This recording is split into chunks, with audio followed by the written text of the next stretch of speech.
안녕하세요 여러분, 도케미입니다.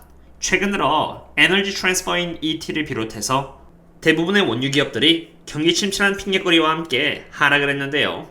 그 덕분에 대부분의 기업들이 최소 17% 이상 가파르게 하락해주는 모습을 보였습니다. 저는 폭락한 날을 시작으로 해서 엄청난 기회가 왔다라던가 제가 매수한 기업이라는 이름의 영상과 함께 원유 기업들을 멤버십 분들과 함께 이렇게 여러 번 나누어서 굉장히 열심히 대응을 하였고, 그 결과 CP, OVB, ET, OXY, 그리고 VT 등에서 아주 좋은 수익을 읽어낼 수 있었습니다. 저의 경우 ET와 OXY를 많이 갖고 있었는데 덕분에 더 많은 수량을 낮은 가격에 사서 포지션을 공고히 할 수 있었고, 평소에 째려보고 있었던 원유 업스트림 기업의 경우는 CP, OVB, 그리고 VT 등 아주 저렴한 가격에 매수할 수 있었습니다. 앞으로 원유 섹터가 경기 침체 등의 이슈로 얼마나 추가로 또 조정을 줄지, 아니면 반대로 V자 반등을 보여줄지는 시장을 컨트롤하는 세력들의 마음입니다. 그러나 장기적으로 결국 주가의 흐름은 실적에 수렴되어 움직이고, 그 실적은 원유 기업에 있어서 매우 중요한 유가, 그리고 유가는 원유의 수요와 공급의 불균형에 따라 오랜 기간에 걸쳐서 고유가 환경을 유지해 줄 것이라고 생각되기 때문에 한창 저평가할 때 공격적으로 수량을 매집해 나가고 있고, 오늘도 매수를 하고 그 내역을 공유드릴 예정입니다.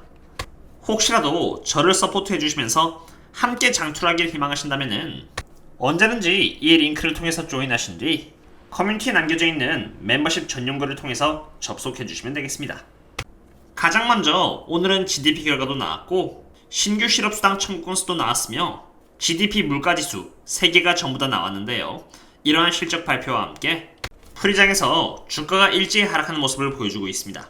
우선 굉장히 빨리 정보를 공유해주신 저희 멤버십 구독자 이희님께 감사의 말씀을 드립니다. 먼저 GDP 결과의 경우는 BEA 웹사이트에서 직접 확인할 수 있는데요. 2022년 2분기 GDP의 세 번째 예상치를 오늘 이렇게 확인할 수 있는데, 보시면 정말 안타깝게도 2022년 2분기 GDP는 마이너스 0.6%의 성장률을 세 번째 예측에서 보여주면서 2022년 2분기는 역성장했다는 것을 확인시켜 주었습니다. 2022년 1분기에도 GDP가 마이너스가 나왔고, 2022년 2분기에도 마이너스 성장률을 보여줌으로써 2분기 연속으로 GDP가 퇴보했다는 것을 확정시켰고, 물론 2분기 연속적으로 GDP가 마이너스라고 해서 정의상 경기 침체라고 단정 지을 수는 없지만, 경기 침체였을 때 두 번 연속으로 역성장한 적이 굉장히 많았기 때문에 경기 침체라고 봐도 과언이 아닐 것입니다. 게다가 신규 실업수당 청구 건수는 예상치인 215K 대비해서 193K를 보여주면서 생각보다 실업자가 많지 않음을 증명한 셈이 되어버렸고, 이것은 연준이 실업률을 더더욱 담보로 삼아 금리를 더 강하게 높일 수 있다는 불안감을 시장에 야기시켰다고 보는 게 맞겠습니다. 그런데 에너지 기업을 대상으로 집중적으로 투자하고 있는 저와 저희 멤버십 입장에서는 이러한 지표보다는 사실 원유 재고와 같은 이슈가 훨씬 중요합니다. 왜냐하면 경기 침체가 오든 말든 에너지 기업들에게 있어서 가장 중요한 것은 실적이고, 그 실적은 유가의 영향을 많이 받으며, 유가는 결국 수요와 공급에 따라 결정되고, 수요와 공급은 원유 재고의 영향을 받기 때문입니다. 에너지 기업을 대상으로 투자를 멀리하시는 분들의 주된 주장은 바로 경기 침체에 따른 수요 악화인데, 그냥 경기 침체에 이꼴 수요 악화라고 단순하게 생각하실 게 아니라 실제로 데이터를 보고 정말 수요가 줄어든 나머지 공급이 전혀 부족하지 않은지 등을 확인하셔야 합니다. 제가 몇 달 전부터 정말 침이 마르도록 말씀을 드려왔습니다만, 지금 수요는 굉장히 강하며 설사 경기 침체라는 명목하에 수요가 조금 약해진다고 하더라도 보시는 것처럼 워낙 공급이 적게 되는 나머지 오펙 국가들은 생산량을 이렇게 풀캐파로 돌리고 있음에도 불구하고 목표치에 미달하는 생산량을 기록해 나가고 있습니다. 친환경이라는 명목하에 오랜 기간에 걸쳐서 원유 기업들 대상으로는 대출을 잘 안 해주는 등 많은 규제가 가해졌고, 인플레이션이 오면서 많이 오른 물가까지 감당을 하면서 설비에 추가로 투자할 필요성이 없게 되었고, 그 결과 투자보다는 주주 환원에 더 신경을 쓰고 있는 상태입니다.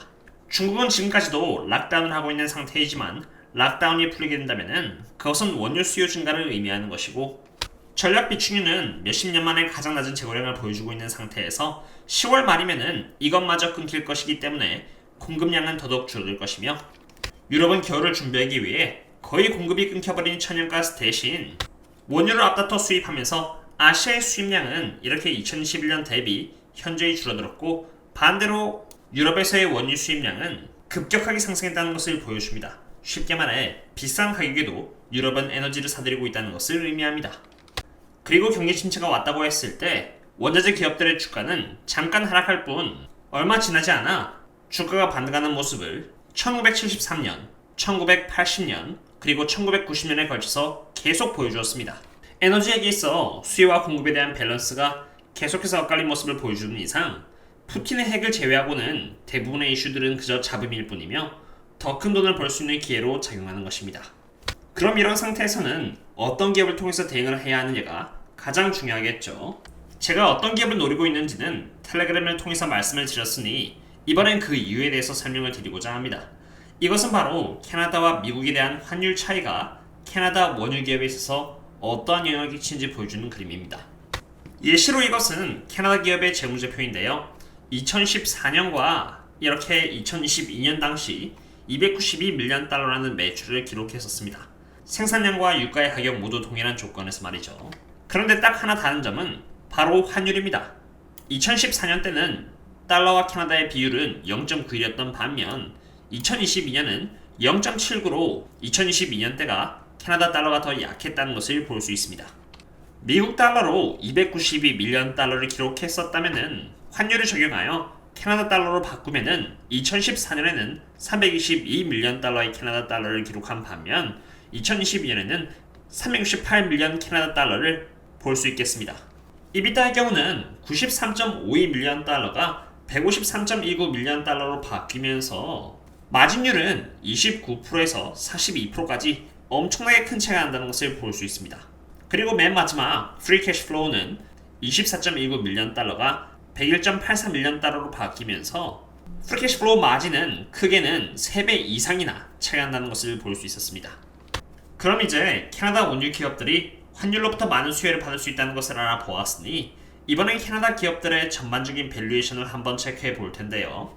EV to EBITDA 멀티플 관점에서 봤을 때 이러한 캐나다 기업들의 평균 멀티플은 4.7로 4월 10일 기준으로 측정이 되었습니다만 그때보다 오히려 주가는 더 하락했기 때문에 멀티플은 더 저평가가 되었다고 볼 수 있겠습니다. 참으로 실적은 나쁘지 않았습니다.